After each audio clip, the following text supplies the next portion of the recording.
Hello everyone, welcome to సర్కార్ నౌకరీ. So guys, మనం ఇవాళ టాపిక్ ఏంటంటే ఏపీపీఎస్సి ఎఫ్బిఓ ఎగ్జామ్కి. సో సెప్టెంబర్ 7th కదా ఎగ్జామ్. సో ఇంకా ఎన్ని రోజులు ఉంది మనకి? ఈ ఒక 5 days, అది ఒక 7 days. సో ఆల్మోస్ట్ మనకి 12 to 13 days మాత్రమే సో ఎగ్జామ్కి టైం ఉంది. అంటే ఆల్మోస్ట్ ఇది లాస్ట్ సిచ్యువేషన్ అనుకోండి. సో ఈ టైంలో అంటే 10 days ముందు ఎగ్జామ్కి ప్రిపేర్ అవ్వాల్సిన విషయాలు ఏంటి? ఓకే. సో ఈ 10 రోజుల్లో ఏం చేయాలి, ఏం చేయకూడదు? సో అది మన కంటెంట్ ఇవాళ. సో ఇప్పుడు ఏంటంటే కొత్తగా ఎవరైనా స్టార్ట్ చేసే వాళ్ళు ఉంటే ఇంకా చేయకండి. ఈ 10 రోజుల్లో సిలబస్ కంప్లీట్ అవ్వడం అనేది హైలీ ఇంపాసిబుల్. సో ఈ 10 రోజుల్లో కంప్లీట్‌గా మీరు దేని మీద ఫోకస్ చేయాలి అని అంటే రివిజన్ మీదే ఫోకస్ చేయాలి. అంటే రివిజన్ అంటే ఇప్పటికే సిలబస్ మొత్తం కంప్లీట్ అయిపోయి ఉండాలి. Okay. So part A, part B ఏవైతే సబ్జెక్ట్స్ మెన్షన్ చేశారో అండ్ సిలబస్ ఏదైతే ఉందో అది మొత్తం ఇప్పటికే కంప్లీట్ అయిపోయి ఉండాలి. సో కంప్లీట్‌గా మీరు ఈ టైం నుంచి ఏం చేయాలి అనంటే ఓన్లీ రివిజన్ చేయాలి. ప్లస్ టెస్ట్ సీరీస్ రాయాలి. ఓకేనా? రివిజన్ చేయాలి, టెస్ట్ సీరీస్ రాయాలి. ఈ రెండే చేయాలి. కొత్తగా ఇంక మళ్ళీ ప్రిపరేషన్ అనేది స్టార్ట్ చేయాల్సిన అవసరం లేదు. ఇంకా మీరు ఎలాగో అది కంప్లీట్ అవ్వదు. సో కాబట్టి ఏం చేస్తారు అనంటే ఇప్పటి వరకు మీ ఏదైతే సోర్స్ తీసుకొని ఏ సబ్జెక్ట్‌కి చదువుకున్నారో, అంటే ఇప్పుడు కొంతమంది ఏ బుక్స్ అయితే చదివారో లేదా నో క్లాసెస్ లైక్ మీరు అటెండ్ అయినప్పుడు మీరేదైనా రన్నింగ్ నోట్స్ రాసుకొని ఉండొచ్చు. Whatever is the source which you have, ఆ మెటీరియల్స్‌ని మళ్ళీ ఇప్పుడు మనం ఏం చేయాలి అనంటే రివిజన్ చేస్తూ ఉండాలి. అట్ ది సేమ్ టైమ్ ఈ కొన్ని రోజుల్లో టైం తక్కువే ఉంది, ఇంకా కంప్లీట్ అవ్వలేదు, అది ఇది అని చెప్పి టెన్షన్ పడిపోమాకండి. సో కూల్ మైండ్ సెట్ అనేది మనకి చాలా ఇంపార్టెంట్ అన్నమాట. ఓకేనా? కూల్‌గా సో డైలీ మినిమమ్ ఎంత ఎక్కువ చదువుతున్నాం అనేది మ్యాటర్ కాదండి.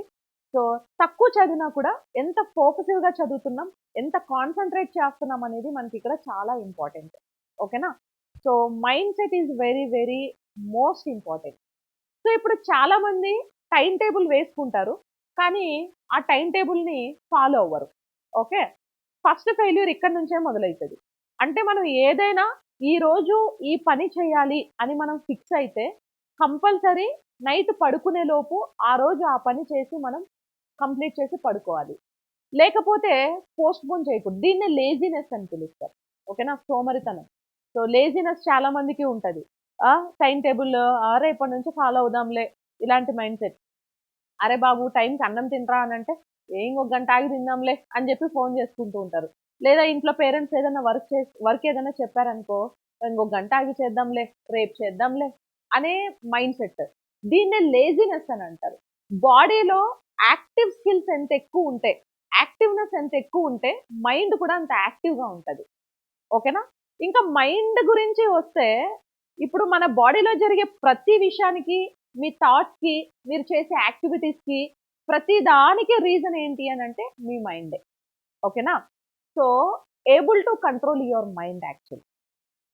దాన్ని మనం కంట్రోల్ చేయలేదనుకో, అది మనల్ని కంట్రోల్ చేసేస్తది. ఓకేనా? Mind control is very very most important. ఇంకా, ఇంకా చాలా మందేంటంటే ఎక్స్‌టర్నల్ ఫ్యాక్టర్స్‌కి ఇంపాక్ట్ అవుతుంటారు. అంటే ఇప్పుడు చాలామంది బయట వాళ్ళు ఏం చేస్తూ ఉంటారంటే, "అరే! ఈ 10 రోజుల్లో ఏం చదువుతలేరా? చదివితే వస్తదా ఏంటి? నీ వల్ల అయితదా అసలు? నీ వల్ల కాదు. నువ్వు చేయలేవు. నువ్వు వేస్ట్. నువ్వు గెటిన్ అవ్వలేవు. నీకు చేత కాదు. నువ్వింతే." ఇలాంటి మాటలు, నెగెటివ్ మాటలు ఎక్కువగా మాట్లాడుతూ ఉంటారు కదా! ఇలాంటి నెగెటివ్ పీపుల్‌కి ఫస్ట్ మీరు దూరంగా ఉండాలి. ఓకేనా? నువ్వు నెగెటివ్‌గా ఆలోచించకూడదు. నెగెటివ్‌గా ఆలోచించే వాళ్ళ దగ్గరలో గూడా నువ్వు ఉండకూడదు ఫస్ట్. అంటే వాళ్ళకి నువ్వు ఇన్‌ఫ్లూయెన్స్ కూడా అవ్వకూడదు. ఓకేనా? సో, నీకు ఏమనిపిస్తదో అది చేయాలి. ఎండ్ ఆఫ్ ది డే నీ మైండ్ ఏం చెప్తదో, ఓకే. నీ మైండ్‌లో నీకేం రన్ అవుతుందో అది చేస్తేనే నీకు సాటిస్ఫాక్షన్ ఉంటది. సో, జాబ్ వస్తుందా? రాదా? అనేది సెకండరీ థింగ్ అండి. జాబ్ రానోడు ఫెయిల్ కాదు. నువ్వు అట్‌లీస్ట్ ట్రై చేసావు. చదివావు. నీ ఎఫర్ట్స్ నువ్వు పెట్టావు. 100% హార్డ్ వర్క్ చేసావు. ఎగ్జామ్‌కెళ్ళావు. మంచిగా ఎగ్జామ్ రాసావు. ఇంకా రిజల్ట్ అనేది ఇఫ్ ఇన్ కేస్ నెగెటివ్‌గా వస్తే that is not your mistake. You tried కదా! At least you tried. కొంతమంది ఏమీ ట్రై చేయకుండా ముందే నేను చేసినా, నేను అప్లై చేసినా నాకు రాదులే అని డిసైడ్ అయిపోయి ఇంట్లో కూర్చుంటారు చూసారా? అది ఫెయిల్యూర్ అంటే. ఓకేనా? సో, కాబట్టి ఈ ఎగ్జామ్ ఉండే ముందు రోజు వరకు ఇంకా ఎగ్జామ్‌కెళ్ళేటప్పుడు గూడా మీరేం చేస్తారు అనంటే, ఓ 2, 3 రోజులు టెన్షన్ పడి చదివేసి ఇన్ని రోజులు రాంది ఆ 2 రోజుల్లో వచ్చేస్తది అనంటే అది కొంచెం కష్టమే. ఈ టైంలో మీరు కరెంట్ అఫైర్స్ మీద ఎక్కువగా ఫోకస్ చేయాలి. సో, ఇప్పుడు పార్ట్ ఏ సెక్షన్‌లో మీకు జీఎస్ ఉంది గదా! జీఎస్‌లో కరెంట్ అఫైర్స్ ఈ మధ్య కరెంట్ అఫైర్స్ ట్రెండ్ బాగా నడుస్తుందండి. ఏ సబ్జెక్ట్ తీసుకున్నా కూడా కరెంట్ అఫైర్స్ టచ్ చేస్తున్నాడు. సో, కాబట్టి కరెంట్ అఫైర్స్‌ని ఈ 10 డేస్‌లో ఎక్కువగా ప్రిపేర్ అవ్వడానికి ట్రై చేయండి. అట్ ది సేమ్ టైమ్ మీకు ఏ సబ్జెక్ట్ అయితే డిఫికల్ట్‌గా ఫీల్ అవుతున్నారో, సో, ఆ సబ్జెక్ట్‌ని ఈ 10 రోజుల్లో సో, 1 ఆర్ 2 టైమ్స్ మళ్ళీ రివిజన్ చేయడానికి ట్రై చేయండి. ఓకేనా? So, at the same time proper sleep అనేది చాలా ఇంపార్టెంట్ అండి. సో, చాలామంది ఎగ్జామ్ దగ్గరకొస్తుంది. ఈ నోటిఫికేషన్ మిస్ అయిపోతే మళ్ళీ నెక్స్ట్ నోటిఫికేషన్ ఎప్పుడొస్తదో, లేకపోతే చాలా రెస్పాన్సిబిలిటీస్ ఉంటాయి. సో, డెఫినిట్‌గా ఈసారి ఎలాగైనా జాబ్ కొట్టాలి. ఈ మైండ్‌సెట్‌తోని సరిగ్గా తినకుండా, సరిగ్గా నిద్రపోకుండా, సో, ఎక్కువ మేల్కొని, టెన్షన్ పడిపోయి, చదువుతూ ఉండి, ఈ ఇన్‌ఫ్లూయన్స్ మీకు ఎగ్జామ్ రోజు చూపించేస్తది. ఓకే. అది కూడా చేయకూడదు. సో, అందుకే నేనన్నాను. So, positive and cool mindset is very most important అనేది. ఓకేనా? దీనివల్ల చాలా మంది స్టూడెంట్స్‌కి మైగ్రేన్ ఒస్తుంది. ఓకే. ఈ మధ్య ఏంటంటే మొబైల్ ఫోన్స్ ఎక్కువ చూడడం, సోషల్ మీడియాలో ఎక్కువ అడిక్ట్ అవ్వడం, టైంకి నిద్రపోకపోవడం. ఓకే. ఇప్పుడు చాలామంది 12, 1, 2 వరకు చదివి పొద్దున్న 6, 7 గంటలకు లేచేసి 3, 4 గంటలు నిద్ర సరిపోక ఇదంతా మీకేమవుతుందంటే ఎఫెక్ట్ అవుతుందండి. సో, కరెక్ట్‌గా 10 గంటలకంతా పడుకోవాలి. మార్నింగ్ ఒక 2 అవర్స్ ఎర్లీగా లేవాలి. ఎర్లీగా లేచి ఎర్లీ మార్నింగ్ చదువుకోవడం అనేది చాలా ఇంపార్టెంట్ అన్నమాట. ఓకేనా? సో, మీరు ఏదైతే ప్రిపేర్ అయ్యేటప్పుడు రన్నింగ్ నోట్స్ అనేది మెయింటైన్ చేశారో, ఆ రన్నింగ్ నోట్స్ ఇప్పుడు రివిజన్ చేయండి. మళ్ళీ ఫస్ట్ నుంచి మొత్తం చదువుకుంటా రామాకండి. ఓకే. మీరు ఫస్ట్ ఏదైతే సోర్స్ తీసుకున్నారో, దాంట్లో ఏదో హైలైట్ పాయింట్స్ అనేవి మీరు వేరే రన్నింగ్ నోట్స్ రాసుకొని మెయింటైన్ చేసి ఉంటారు గదా! ఆ రన్నింగ్ నోట్స్ ఏదైతే నువ్వు మెయింటైన్ చేశావో, అది మాత్రమే ఇప్పుడు మళ్ళీ నువ్వు రివిజన్ చేయాలి. మళ్ళీ నువ్వు మొదటి నుంచి చదివావంటే ఈ 10 రోజులు గూడా సరిపోవు. ఓకే. ప్రిపరేషన్ స్ట్రాటజీ అనేది చాలా ఇంపార్టెంట్ ఇక్కడ. అట్ ది సేమ్ టైమ్ మీరు చదివేటప్పుడు ఎప్పుడైనా సరే మొబైల్ ఫోన్స్‌ని ఫ్లైట్ మోడ్‌లో పెట్టడం లేదా స్విచ్ ఆఫ్ చేయడం చేయండి. ఎందుకంటే మొబైల్‌లో ఉంటది. ఏదో మెసేజ్ వస్తది వాట్సాప్‌లో. ఆ! ఆ మెసేజ్‌కి రిప్లై ఇద్దామని పోతారు. ఆ రిప్లైకి ఇంకో రిప్లై, ఆ రిప్లైకి ఇంకో రిప్లై అట్లా చాటింగ్ చేసుకుంటూ ఒక 15, 20 మినిట్స్ వేస్ట్ అయితది. లేదా ఇన్‌స్టాగ్రామ్‌లోనో దేంట్లోనో ఒక నోటిఫికేషన్ వస్తది. ఆ నోటిఫికేషన్ ఏంటా అని చూద్దామని చెప్పి అది ఓపెన్ చేస్తారు. ఇంగ అట్లా మనకు తెలుసు కదా! ఇంగ రీల్స్ పోతూ ఒక 2 కిలోమీటర్ల దూరం పోతారు. సో, కాబట్టి మోస్ట్‌లీ ఏంటి అనంటే ఫోన్స్‌కి అవాయిడ్ చేయాలి. ఇప్పుడు చాలామంది ఏంటంటే స్టడీ హాల్స్‌లో చదువుకుంటూ ఉంటారు కొంతమంది ఇక్కడ హైదరాబాద్‌లో సిటీలో స్టడీ హాల్స్‌లో చదువుకుంటూ ఉంటారు. సో, ఎక్కువ నేను అబ్జర్వ్ చేసింది ఏంటి అనంటే రీసెంట్‌గా యాక్చువల్లీ నేను పక్కన కూర్చొని చూసాను. So, students. నేనెందుకెళ్ళాను అంటే, నేను కూడా ఎప్పుడైనా చదువుకోడానికి ఆడ ఎదురుగా స్టడీ హాల్ ఉంటది. అక్కడికెళ్తాను నేను గూడా చదువుకోడానికి చెప్పాను. సో, చాలామంది ఏం చేస్తున్నారంటే, మొబైల్‌లో చదువుతున్నారనమాట.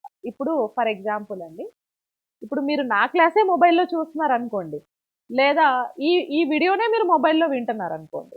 అలా క్లాస్ చూసేటప్పుడు ఏమవుతుందంటే, మీకు సడెన్‌గా ఏదైనా వాట్సాప్ మెసేజో, లేకపోతే ఏదో ఇన్‌స్టాగ్రామ్ నోటిఫికేషనో వస్తే, ఇంక ఆ క్లాస్‌ని అక్కడ వదిలేసి, ఆ మెసేజ్‌ని ఇట్లా టచ్ చేస్తారు. ఇంక అటెళ్ళిపోతారు. అటెళ్ళిపోయి, మళ్ళీ ఒక 15 నిమిషాల తర్వాత మళ్ళొస్తారు క్లాస్‌లోకి. వచ్చి, ఇంతకు ముందు ఏం చెప్పాడో అక్కడ లింక్ మిస్ అయిపోయుంటది. ఆ వీడియోని మళ్ళీ ముందుకు నెడతారిప్పుడు. అంటే ఇక నీకు ఈ 15 మినిట్స్ టైమ్ వేస్ట్ అయినట్టే గదా! ఆ 15 మినిట్స్ నువ్వు మళ్ళీ వింటావు. ఆ మధ్యలో మళ్ళీ ఏదైనా నీకు నోటిఫికేషన్ రాదని గ్యారంటీ ఏంటి? వస్తే మళ్ళీ అటుపోతావు. సో, ఇట్లా నేను అబ్జర్వ్ చేశాను కాబట్టి చెప్తున్నాను యాక్చువల్లీ. సీ అది ఇట్స్ నాట్ లైక్ అది మిస్టేక్ కాదు. ఎవరైనా ఇప్పుడు నేనైనా అదే చేస్తానేమో. నేను చదువుకునేటప్పుడు మస్తు కథలు పడినా కాబట్టే, ఇప్పుడు నాకు కూడా జాబ్ రాలేదు. నేను కూడా గ్రూప్ 1 రాసాను, యూపీఎస్సీ రాసాను, అన్నీ రాసాను. బట్ అవన్నీ ఎక్స్‌పీరియన్సెస్ అంతే. నేను ఫేస్ చేసిన ఎక్స్‌పీరియన్సెస్ అవన్నీ. పైగా అప్పట్లో ఇంత సోషల్ మీడియా నేను ప్రిపేర్ అయ్యేటప్పుడు నేనేం అంత సోషల్ మీడియాకి ఎక్కువ అడిక్టెడ్ కాదు. సో నేనేం చెప్తున్నానంటే నోటిఫికేషన్ వచ్చినా కూడా ఇట్స్ ఓకే, ఏదో ఎమర్జెన్సీ మెసేజ్ అయితే తప్ప, ఇంపార్టెంట్ మెసేజ్ అయితే తప్ప, ఇప్పుడు ఇమ్మీడియట్గా నువ్వు రెస్పాండ్ అవ్వాలి అంత ఇంపార్టెంట్ అనేది అయితే తప్ప, నువ్వు ఆ క్లాస్ ఏదైతే చూస్తున్నావో అది మొత్తం కంప్లీట్ అయిపోయే వరకు నువ్వు మళ్ళీ దాన్ని ఓపెన్ చేయకూడదు. సో అదే నీ మైండ్ 100 చెప్తుంది కదా, సో దాన్నే మైండ్ కంట్రోల్ అనేసి పిలుస్తారు. ఓకేనా? So able to control your mind set. Okay, everything is depends upon your mind set actually. So you can do lot of things in your life. మనం అనుకుంటాం actually, so it's everything about like you know physical అని. So it's not like physical. So that is mind. Okay, so it is telling that physically you can't run more. నువ్వు physically ఏం చేస్తావు చేయలేవు కూడా నీ మైండే చెప్తుంది. ఇప్పుడు నువ్వు అనుకుంటావు, ఇప్పుడు చాలా మంది ఇంపాక్ట్ చేసే వాళ్ళు ఎక్కువ ఉంటారు. అరే నువ్వు ఆడపిల్లవి, నీకు అవసరమా ఈ చదువు? అవును, నేను ఆడపిల్లని కదా, నాకు అవసరమా? పడిపోయి ఉంటుంది. లేకపోతే నీకు ఇంత ఏజ్ వచ్చేసింది, ఇంకా ఎందుకు పెళ్లి చేసుకోలేదు, ఈ జాబ్ ఎప్పుడు వస్తుందో ఏంటో, ఫస్ట్ అది ఇంపార్టెంట్. నిజమేనేమో, అదే ఇంపార్టెంట్ కావచ్చు అని అలా చెప్తే నువ్వు ఇలా ఇంపాక్ట్ అయిపోతావు. నువ్వు ఇంత చదువుతున్నావు, నీకు వచ్చేది ఉంటే ఎప్పుడో వస్తుంది. అవును కరెక్టే కదా, నేను ఇన్ని సంవత్సరాలు చదివాను, మేబీ ఇంకా రాదేమో. ఇలాంటి మాటలకి ఎప్పుడు మనం ఏంటంటే ఇన్ఫ్లుయెన్స్ అవ్వకూడదు. ఇది చాలా ఇంపార్టెంట్. నేను రీసెంట్గా ఒక స్టోరీ విన్నాను, ఒక స్మాల్ స్టోరీ, ఒక 2 minutes ఉంటుంది, ఒకసారి వినండి. ఏంటంటే ఇప్పుడు ఒక పాలేరు, ఓకే, పాలేరు దగ్గర 2 గేదెలు ఉంటాయి, ఇంకొక చిన్న గేదె ఉంటుంది, గేదె పిల్ల. ఈ పాలేరు ఏం చేస్తారంటే వాళ్ళ ఓనర్ చెప్తాడు, అరే ఆ గేదెలను పోయి కట్టేయిపో అని చెప్తాడు. కట్టేయడానికి, ర్యాప్ చేయడానికి వాడి దగ్గర, పాలేరు దగ్గర 2 తాళ్ళు ఉంటాయి. 2 తాళ్ళు ఉంటాయి కాబట్టి ఈ రెండింటిని కట్టేస్తాడు. ఈ రెండింటిని, దీన్ని కట్టేస్తాడు, దాన్ని కట్టేస్తాడు. ఇంకొక చిన్న పిల్ల ఉంది కదా, దాన్ని కట్టేయడానికి వీడి దగ్గర తాడు ఉండదు. కొద్దిసేపు తర్వాత ఏం చేస్తాడంటే వాటిని పడుకోబెట్టు, కూర్చోబెట్టు అని చెప్తాడు. ఈ 2 ఏమవుతాయి, తాడు ఏవైతే కట్టేశాయో అవి 2 ఏమైపోతాయంటే పడుకుంటాయి. ఓకే, కూర్చోబడంగానే కూర్చుంటాయి. ఇది ఏదైతే ఉందో ఈ దూడ అనేది కూర్చోమంటే కూర్చోదు. ఇది ఏం చేస్తాడంటే దాని మీద పెట్టి నెట్టి, దాన్ని కూర్చోవే బాబు అని దాన్ని బతిమలాడుతూ ఉంటాడు, దాంతో మాట్లాడుతూ ఉంటాడు, కొడుతూ ఉంటాడు, నెట్టు ఉంటాడు, ఏమేమో చేస్తూ ఉంటాడు. వాళ్ళ ఓనర్ వచ్చి ఆగు ఆగు ఆగు, ఎందుకు, ఏం చేస్తున్నావు, ఎందుకు కొడుతున్నావు దాన్ని అని అంటే, ఈ 2 కూర్చున్నాయి కానీ ఇది మాత్రం కూర్చోవట్లేదు అని అంటాడు. సో దాన్ని కూడా కట్టేయి మరి అని అంటాడు. కట్టేయడానికి నా దగ్గర తాడు లేదు కదా అని అంటే, తాడు నీ దగ్గర లేదు, ఆ విషయం నీకు తెలుసు, నాకు తెలుసు, దానికి తెలియదు కదా, కట్టినట్టు ఊహించేసుకొని అట్లా యాక్టింగ్ చేయి నువ్వు అని అంటాడు. అప్పుడు ఈయన ఓహో అలాగా అనేసి తాడుతో కట్టేసినట్టు ఇట్లా కట్టేసి ఇట్లా అని కట్టేస్తాడు. అప్పుడు అది ఏమనుకుంటుందంటే సైకలాజికల్గా వీళ్ళని కట్టేశాడు, సో వీళ్ళిద్దరు కట్టేసిన తర్వాత పడుకున్నారు కాబట్టి నేను కూడా ఇప్పుడు పడుకోవాలని చెప్పి అది పడుకుంటారు. ఇంకా తర్వాత నెక్స్ట్ డే మార్నింగ్ వచ్చి వాటికి పెడతారు కదా, కుడితి పెడతారు, లేకపోతే తవుడు అవన్నీ పెడుతూ ఉంటారు కదా, లేదా గడ్డేస్తారు, లేపాలి వాటిని.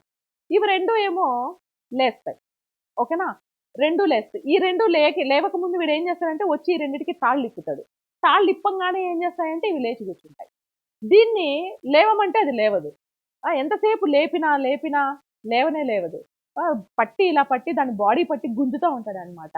మళ్ళీ వాళ్ళ ఓనర్ వచ్చి అరే రాగు, ఏం చేస్తున్నావు, దాన్ని ఎందుకు అంత సతాయిస్తున్నావు, ఎందుకు చేస్తున్నావు ఇలాగా అంటే, ఇవి 2 తాళ్ళు ఇప్పగానే లేచి కూర్చున్నాయి, సో ఇది లేచి కూర్చోలేదు అని అంటాడు. మరి దానికి కూడా తాడిప్పితే కదా అది లేచి కూర్చుంటుంది అంటే, అదేంటి నిన్నంటే ఏదో కట్టమని ఊహించుకొని కట్టమన్నావు కాబట్టి కట్టాను, ఇప్పుడు అక్కడ తాడలేదు కదా ఇప్పడానికి, నేను ఎలా ఇప్పుతాను అని అంటే, నిన్ను ఎలాగైతే ఊహించుకొని కట్టినట్టు చేసావో ఇప్పుడు కూడా అలాగే విప్పినట్టు చెయ్యి అని అంటే, సర్లే అవునా అని చెప్పి తాడలా విప్పేస్తాడు, విప్పినట్లు యాక్ట్ చేస్తాడు. అప్పుడు ఆ దూడ ఏమనుకుంటుందంటే, ఓ తాడు నాకు కూడా ఇప్పాడు కదా, వీళ్ళిద్దరికి ఇప్పగానే లేచాడు, నేను కూడా ఇప్పుడు ఇప్పాడు కానీ నేను కూడా లేవాలని లేచి కూర్చుంటాడు. అంటే ఇక్కడ అది ఉందా లేదా దానికి తెలియదు. అంటే సైకలాజికలీ ఇక్కడ ఏంటి, దీన్నే సైకాలజీ. పావ్లావ్ థియరీ విన్నారా ఎవరన్నా? బిఎడ్ చదివిన వాళ్ళు సైకాలజీలో పావ్లావ్ థియరీ అని ఒకటి ఉంటుంది, డాగ్ మీద చేస్తారు. సో ఇట్లా సైకలాజికల్ ఇంపాక్ట్ అనేది దాని మీద పడింది. కట్టాడా లేదా కాదు, కట్టిన ట్యాగ్ చేస్తే కట్టేశాడు, విప్పాడా లేదా కాదు, విప్పిన ట్యాగ్ చేస్తే విప్పేశాడు. సో ఇట్లా సైకలాజికలీ ఎప్పుడైతే మనం ఇంపాక్ట్ అయిపోతామో అప్పుడే లేని కొన్ని ప్రాబ్లమ్స్ వస్తాయి. ఓకేనా? సో కాబట్టి ఇందులో నీతి ఏంటంటే, ఎవడో ఏదో వచ్చి చెప్పి అరే నువ్వు వేస్ట్ అంటే, అవును నేను వేస్టేనేమో. 10 సార్లు వేస్ట్ వేస్ట్ వేస్ట్ వేస్ట్ నువ్వు వేస్టే కావచ్చు. 10 సార్లు అరే నీ చేత కాదురా, నువ్వు చేయలేవురా అని 10 మంది చెప్పారనుకో, మేబీ నిజమేనేమో, నా వల్ల కాదేమో, నేను వేస్టేనేమో అని మీరు ఫీల్ అయిపోతారు చూసారా? సో అవి అసలు చేయకూడదు. ఓకే? ఎవరి కోసమో, దేనికోసమో నీ క్యారెక్టర్‌ని నువ్వెప్పుడు లూజ్ అవ్వకూడదు. వాటెవర్. ఇప్పుడు మనం ఏదైనా అంతో ఇంతో కాంప్రమైజ్ అయ్యి, ఎవరికి లొంగి ఉండాలి, ఎవరి కోసం మనం కాంప్రమైజ్ అయ్యి చేయాలి అనంటే ఓన్లీ మన పేరెంట్స్ కోసం.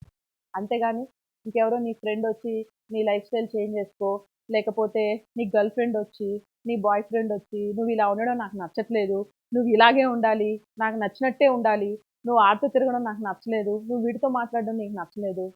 No. That is right to privacy. తెలుసు కదా? ప్రతి ఒక్కరికి ఒక ప్రైవసీ ఉంటది. సో ఈవెన్ ఎంత క్లోజ్ రిలేషన్‌షిప్‌లో అయినా సరే ఒక ప్రైవసీ అనేది మెయింటైన్ అవుతది ప్రతి ఒక్కరికి కూడా. అలాంటి చిన్న చిన్న విషయాలకి నారో మైండెడ్‌గా ఆలోచించేసి, ఏమేమో చేసి, గొడవ పెట్టేసుకొని, మీరు డిస్టర్బ్ అయిపోయి, పక్కనోళ్ళని డిస్టర్బ్ చేసేసి, ఒక 2 రోజులు మూడ్ ఆఫ్‌లో ఉండేసి, ఇంక చదువు పక్కన పెట్టేసి ఇట్లాంటివే.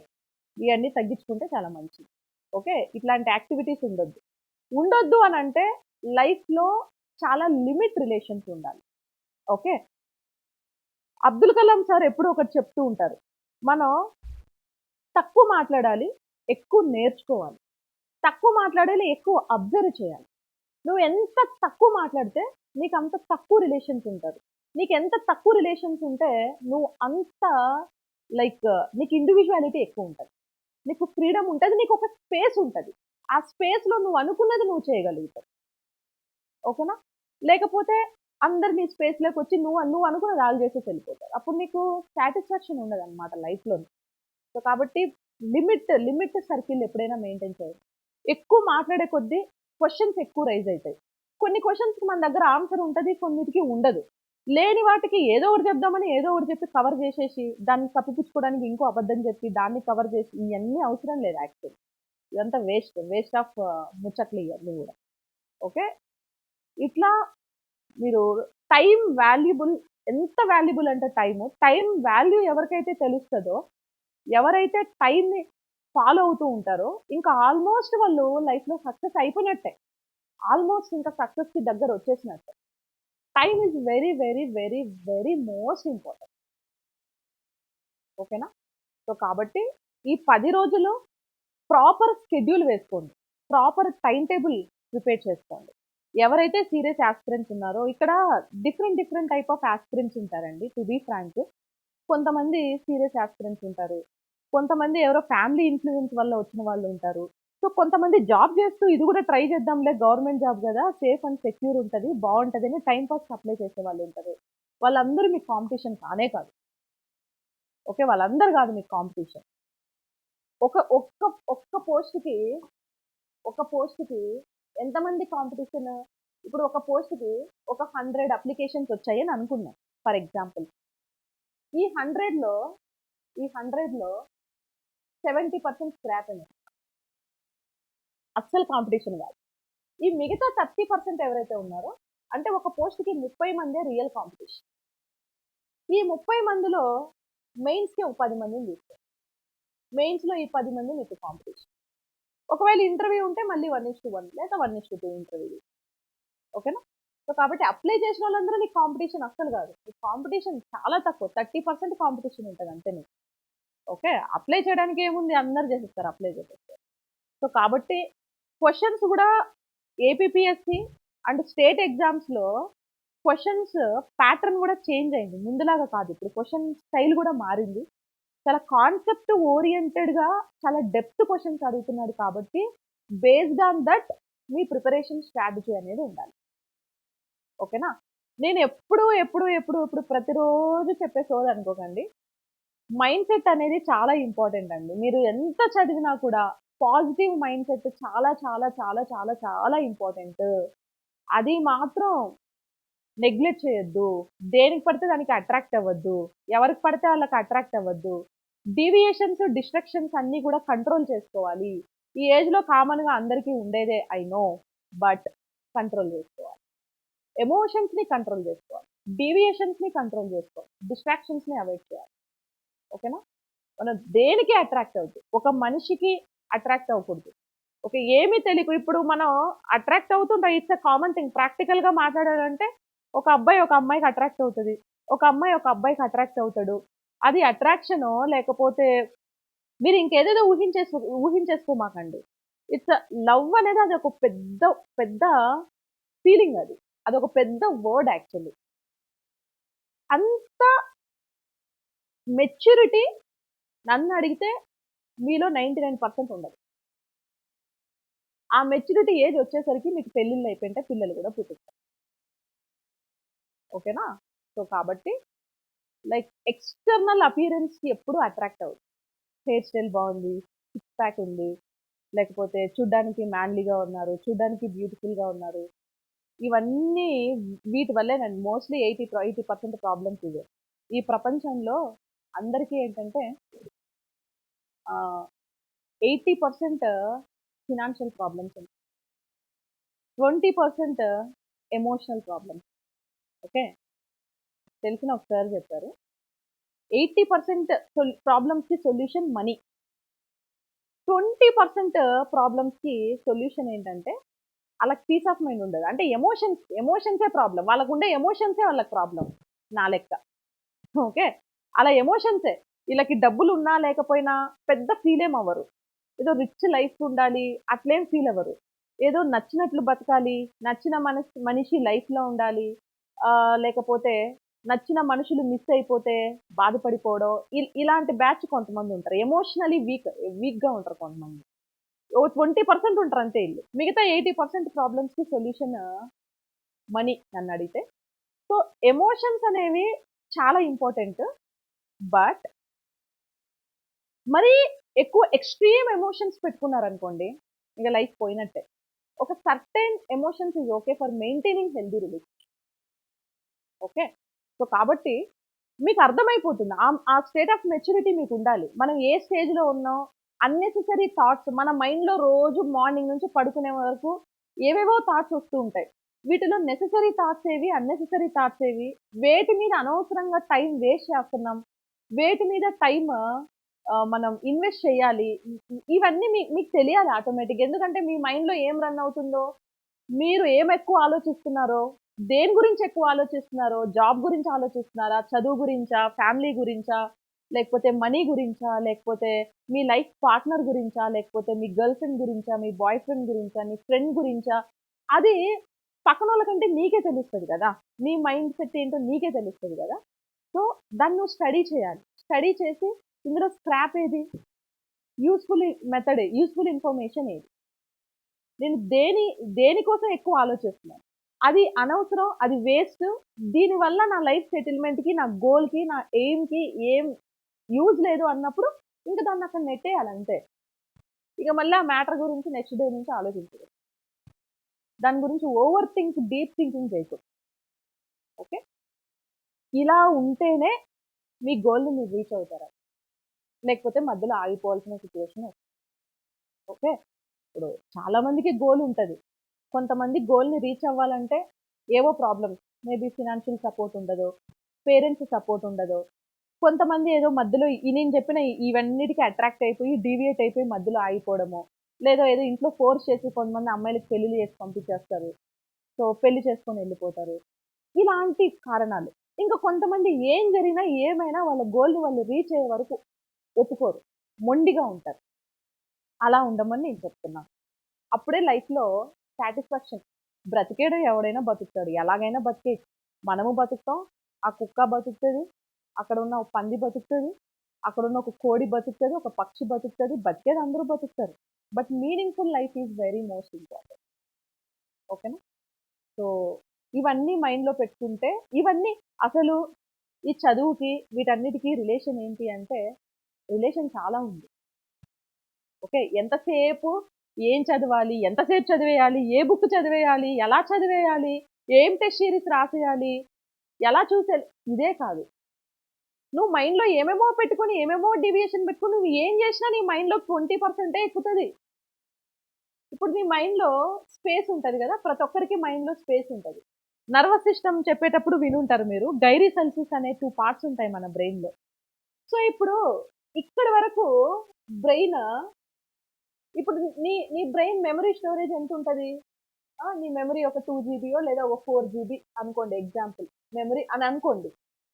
నువ్వు ఈ స్పేస్ ఇక్కడ వరకు ఆల్మోస్ట్ ఒక 3 జీబీ మెమరీ వరకు లేదా 3.5 మెమరీ వరకు ఏదేదో అన్నెసెసరీ చెత్తంతా ఎక్కించుంటావు. టీవీ సీరియల్లు, వెబ్ సీరీస్, ఫ్రెండ్స్‌తో పెట్టుకున్న ముచ్చట్లు, నీ ఆలోచనలు, నీ మెమరీస్, నీ కథలు అన్నీ ఇక్కడి వరకు ఉంటాయి. ఈ మిగిలిన 1%లో చదువెక్కాలి అనంటే, ఆ 1%లో చదువెక్కినా, ఆ చదువు జాబ్ రావడానికి సరిపోదాయె. అప్పుడేం జేయాలి? ఈ చదువు స్పేస్ ఇంకొంచెం పెంచాలి. పెంచాలంటే ఏంటి? ఈ అన్నెసెసరీ విషయాలని తగ్గించాలి. తగ్గించి ఈ స్పేస్‌ని ఇంకొంచెం పెంచి వీటి మీద కాన్సంట్రేషన్ తక్కువ చేస్తే, సో, ఎక్కువ మనకి సబ్జెక్ట్ అనేది గుర్తుంటది. ఓకేనా? ఇప్పుడు కొంతమంది మోర్ ఇంటెలిజెంట్ ఫెలోస్ ఉంటారు గదా! ఒక్కసారి రోబో సినిమాలో చిట్టీలాగా ఇలా స్కాన్ చేసి బుక్స్ పడేస్తారు. ఆ! మళ్ళీ ఎగ్జామ్‌లో గూడా మొత్తం బుక్ స్కాన్ చేసి రాసేసి state first rank, second rank వీళ్ళంతా నారాయణ శ్రీ చైతన్య కాలేజీల్లో కనపడతా ఉంటారు. మనకు బయట ఎక్కడ కనపడరు. వాళ్ళ కొంతమంది ఇంక ఫెయిల్యూర్స్ ఉంటారు. Last bench students. కొంతమందికి ఎంత చదివినా బుర్రకెక్కదు. ఓకే. ఏడుపొస్తది. ఎట్లరా బతికేది లైఫ్‌లో అనే టెన్షనొస్తది. మరి ఎందుకు అనే డిఫరెంట్ మైండ్ సెట్స్ అంటే అది మ్యానుఫ్యాక్చరింగ్ డిఫెక్ట్ అండి. అంటే బై బర్త్ నీ బ్రెయిన్‌లోనే ఫార్మేషన్ అయ్యే గైరీ సెల్సిస్ నంబర్ అనేది అలా ఉంటది. దానికి ఎవడేం చేయలేడు. సో, అందరూ ఐన్‌స్టీన్‌లు అవ్వరు గదా! సో, మనలాంటోళ్ళు గూడా అక్కడక్కడ ఉండాలి గదా! సో, కాబట్టి ఆ మెమరీ పవర్‌ని బట్టి, నీ బ్రెయిన్ మ్యానుఫ్యాక్చర్‌ని బట్టి, నీ బ్రెయిన్ ఫంక్షన్‌ని బట్టి నువ్విక్కడ నీ బిహేవియర్ అనేది ఉండాలి. ఓకే. అప్పుడే మంచిగుంటది. లేకపోతే సర్వనాశనం. ఓకే. సో, కాబట్టి ఇవన్నీ మైండ్‌లో పెట్టుకొని రివిజన్ చేయండి. ఇంకా మోస్ట్ ఇంపార్టెంట్ థింగ్ ఏంటంటే test series. Okay. Test series రాయాలి అనంటే ఇప్పటికే ఆల్రెడీ మీరు చదివేసుంటారు. చదివేసుంటే ఆ క్వెషన్ రాయగలరు. చదవకుండా ఎట్లా రాస్తారు మీరు? రాయలేరు. Negative energy. డీమోటివేట్ అయిపోతారు. అదే ఇది కూడా వస్తలేదు ఇంక మెయిన్ ఎగ్జామ్‌లో ఏం రాస్తా అని అనుకుంటావు. సో, మన దగ్గర టెస్ట్ సిరీస్ ఉన్నాయండి. FBO test series. ఓకేనా? సో, ఎఫ్‌బీఓ టెస్ట్ సిరీస్ ఉన్నాయి. సో, రూ. 299 ఉంటది. సో, ఈ టెస్ట్ సిరీస్ క్వెషన్స్ చాలా క్వాలిటీ ఉన్నాయి. సో, చాలా మంది ఇప్పటికే టెస్ట్ సిరీస్‌ని పర్చేస్ చేశారు. మంచి ఫీడ్‌బ్యాక్ కూడా ఇచ్చారు. క్వెషన్స్ అనేవి మంచిగున్నాయనేసి. సో, ఈ 10 రోజుల్లో మీరేం చేస్తారంటే, ఈ టెస్ట్ సిరీస్ పర్చేస్ చేసుకొని రాయండి. అండ్ వీటికి question and answers print outs కూడా మీకు అవైలబుల్. డౌన్‌లోడ్ చేసుకొని మీరు ప్రింట్ తీసుకొని మీ దగ్గర పెట్టుకొని, సో, ఎగ్జామ్‌కెళ్ళే 1, 2 డేస్ ముందు ఏ సబ్జెక్ట్ అయితే మీరు డిఫికల్ట్‌గా ఫీల్ అవుతున్నారో, ఆ సబ్జెక్ట్ మీద ఫ్రేమ్ చేసిన క్వెషన్స్‌ని మళ్ళీ ఒకసారి రివిజన్ చేసుకోండి. రివిజన్ చేసుకొని కరెంట్ అఫైర్స్ అన్నీ కూడా ఒకసారి ఫాలో అయ్యేసి, సో, ఎగ్జామ్‌కెళ్తే చాలా మంచిది. ఈ టెస్ట్ సిరీస్ యొక్క ఇంపార్టెన్స్ ఏంటి? ఎందుకు రాయాలి అనంటే, ఇప్పుడు మనం డైరెక్ట్‌గా ఒకేసారి ఎగ్జామ్ సెంటర్‌కెళ్ళి ఎగ్జామ్ రాస్తే, అక్కడ ఏమైతది అంటే ఏదో కొత్తగా చేసే పని గాబట్టి, కొత్తగా రాస్తున్నాం కాబట్టి, సో, మనకేమవుతది ఆ నర్వస్ ఫీలింగ్, ఆ టెన్షన్, ఆ భయము మనసులో ఉండి, క్వెషన్‌ని సగం సగం చదవడం, సరిగ్గా చదవకపోవడం, ఆన్సర్ సరిగ్గా చేయకపోవడం, సో, రాంగ్ ఆన్సర్ టిక్ చేసి వచ్చేయడం ఇలాంటివి జరుగుతూ ఉంటాయి. నువ్వు డైలీ ఒక 10, 15 డేస్ నుంచి డైలీ కంటిన్యూ‌గా టెస్ట్ సిరీస్ రాస్తూ ఉన్నావనుకో, సో, టెస్ట్ సిరీస్ రాస్తూ ఉన్నప్పుడు నీకేమైద్దంటే ఆ ఎఫ్‌బీఓ ఎగ్జామ్‌కి సంబంధించిన క్వెషన్స్‌ని చదవడము, ఆన్సర్ చేయడము, ఆ ఎగ్జామ్ రాయడము నీకు కొంచెం అలవాటవుతది. అలవాటైనప్పుడు మెయిన్ ఎగ్జామ్‌కెళ్ళినప్పుడు ఏమవుద్దంటే నీకు ఆ టెన్షన్ ఉండదు. రోజు రాసే ఎగ్జామేలే ఇది గూడా అని అనుకుంటావప్పుడు. ఓకే. అప్పుడు చదివిన క్వెషన్సేలే ఇవి కూడా అని అనుకుంటావప్పుడు. అంటే ఒక అలవాటనేది పడతది. కొత్తగా చేసే పనికి అలవాటుండి చేసే పనికి తేడా ఉంటాంలా. అలవాటుండి చేసే పనిలో టెన్షన్ ఉండదు. ఇప్పుడు కొత్తగా నువ్వు డ్రైవింగ్ నేర్చుకుంటున్నావనుకో, కొత్తగా డ్రైవింగ్ నేర్చుకున్నప్పుడు ఏమైద్ది? కాన్సంట్రేషన్ అంతా రోడ్డు మీద భయంగా ఎదురుగా ఓ పెద్ద బస్సొచ్చినా, ఒక పెద్ద లారీ వచ్చినా ఏడ గుద్దేస్తానని వాడు ఆడున్నట్లే ఈడే బ్రేకేసి ఆపేసుంటాడు. వాడెళ్ళిపోయినాక నిదానంగా పక్కకు తీసుకొని ఎళ్తాడు. Time waste. అదే నీకు డ్రైవింగ్ బాగా అలవాటుందనుకో, నువ్వు పక్కకు పోయి కట్ జేసి మరీ ఎళ్ళగలవు. ఎందుకంటే ఆ రోజు రోజు ఎళ్ళే రూటేగా. రోజు వెళ్ళే రూటే, రోజు డ్రైవ్ చేసే బైకే అలవాటు ఉన్నది ఎంత స్మూత్గా టెన్షన్ లేకుండా వెళ్ళిపోతుందో, మీ ఎగ్జామ్లో కూడా టెన్షన్స్ ఎక్కువ పడకుండా స్మూత్గా మీరు క్వశ్చన్ టు ఆన్సర్ మంచిగా చదివి రాసేయాలంటే టెస్ట్ సిరీస్ ప్రాక్టీస్ చేయడం చాలా ఇంపార్టెంట్. అది ఏ ఎగ్జామ్ అయినా, not only FDO, RRB, SI constable, ఏ ఎగ్జామ్కైనా కూడా టెస్ట్ సిరీస్ అనేవి చాలా చాలా చాలా ఇంపార్టెంట్. ఓకేనా? సో మీకు ప్రింట్ ఆప్షన్ కూడా ఉంది. అట్ ది సేమ్ టైం ఈ టెస్ట్ సిరీస్కి కింద క్వశ్చన్కి ఎక్స్ప్లెనేషన్ కూడా ఉంటుంది. ఓకే, ఎందుకు? ఇప్పుడు ఎంతసేపు ఎగ్జామ్ రాసేటప్పుడు ఒక క్వశ్చన్ చదువుతారు. ఒక క్వశ్చన్ చదివి ఏం చేస్తారు అని అంటే, ఈ కింద 4 ఆప్షన్‌లో ఏదబ్బా దీనికి కరెక్ట్ ఆన్సర్, ఏది కరెక్ట్ ఆన్సర్, ఏది కరెక్ట్ ఆన్సర్ అని చెక్ చేస్తావు గదా! అవునా లేదా? ఏది కరెక్ట్ ఆన్సర్ అని చెక్ చేస్తావు గదా! అదే కాకుండా నువ్వేం చేయాలి అని అంటే, ఈ క్వశ్చన్‌కి ఈ ఆప్షనే ఎందుకు రైట్? మిగతా 3 ఆప్షన్స్ ఎందుకు రాంగ్? అది కూడా ఆలోచించాలి. అక్కడ కాదు, ఇక్కడ టెస్ట్ సిరీస్ రాసేటప్పుడు, మెయిన్ ఎగ్జామ్‌లో కాదు. మిగతా ఎందుకు wrong? What is the reason behind that? Why this particular option is not related to that particular question is very most important. You should know the reason actual. Okay, అలా తెలుసుకున్నప్పుడే ఏమవుతుంది, నీకు options అన్నిటికీ meaning తెలిస్తే అవి నీకు elimination point of వ్యూలో use అవుతాయి. Okay, you can easily eliminate at least 1 or 2 options based on that question. అలా ఎలిమినేషన్ పాయింట్ ఆఫ్ వ్యూలో క్వశ్చన్కి ఆన్సర్ చేసుకుంటూ రావాలి. ప్రాక్టీస్లో ఆన్సర్ చేసుకుంటూ వస్తే నీకేమవుద్ది అని అంటే, నీకు ఒక 70-80% సబ్జెక్ట్ అనేది నీకు వచ్చేది. ఓకేనా? సో అట్లా టెస్ట్ సిరీస్ ప్రాక్టీస్ చేయండి. ఇంకా బయాలజీకి సంబంధించి మనకి తెలుగు మీడియం బుక్ కూడా ఉంది కదా, ఇంగ్లీష్ మీడియం బుక్ ఉంది, తెలుగు మీడియం ప్రాక్టీస్ బుక్ ఉంది. సో ఎవరైతే ఇప్పుడు ఇంగ్లీష్ మీడియం వాళ్ళకి ఈజీ అండి. ఇంగ్లీష్ మీడియంలో ఇండెక్స్లో నేను చాప్టర్ వైజ్ ఇచ్చేసా కాబట్టి బయాలజీలో టాపిక్స్ ఏవైతే ఉన్నాయో వాళ్ళు టిక్ చేసుకొని ఆ పర్టికులర్ టాపిక్స్ మీద క్వశ్చన్స్ని ప్రాక్టీస్ చేయొచ్చు. ఓకే, ఇంకా అట్ ది సేమ్ టైం మనకు యాప్లో ఎన్విరాన్మెంట్ కోర్స్ అని మనం సపరేట్గా ఒక ఎన్విరాన్మెంట్ కోర్స్ని లాంచ్ చేసాం. ఎవరైతే ఎన్విరాన్మెంట్ టాపిక్ ఇప్పటి వరకు చదవలేదో సో వాళ్ళందరూ కూడా ఆ కోర్స్ యూజ్ అవుతుంది, చూడండి. అండ్ బయాలజీకి కూడా మనకి సపరేట్ కోర్స్ ఉంది, అండ్ ఎఫ్బిఓ పేపర్ 2 కూడా మనకి సపరేట్ కోర్స్. ఓకేనా? సో అది ఇన్ఫర్మేషన్. సో నేను చెప్పిన విషయాల్ని కొంచెం మైండ్లో పెట్టుకొని be positive and be healthy and be fit. So thank you so much everyone, and I wish you very all the best. Okay, bye bye.